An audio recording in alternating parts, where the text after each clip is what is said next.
भुजगशयनं पद्मनाभं सुरेशं विश्वाधारं गगनसदृशं मेघवर्णं शुभांगं लक्ष्मीकान्तं कमलनयनं योगिभिर्ध्यानगम्यं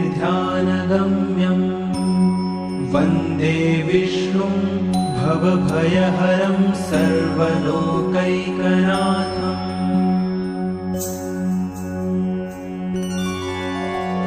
शान्ताकारं भुजगशयनं पद्मनाभं सुरेशं विश्वाधारं गगनसदृशं मेघवर्णं शुभांगं लक्ष्मीकान्तं कमलनयनं योगिभिर्ध्यानगम्यं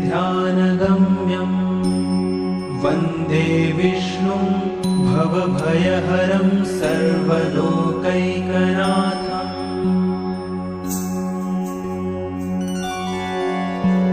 शान्ताकारं भुजगशयनं पद्मनाभं सुरेशं विश्वाधारं गगनसदृशं मेघवर्णं शुभांगं लक्ष्मीकान्तं कमलनयनं योगिभिर्ध्यानगम्यं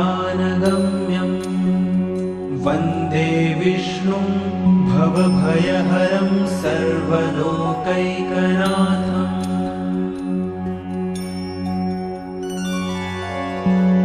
शान्ताकारं भुजगशयनं पद्मनाभं सुरेशं विश्वाधारं गगनसदृशं मेघवर्णं शुभांगं लक्ष्मीकान्तं कमलनयनं योगिभिर्ध्यानगम्यं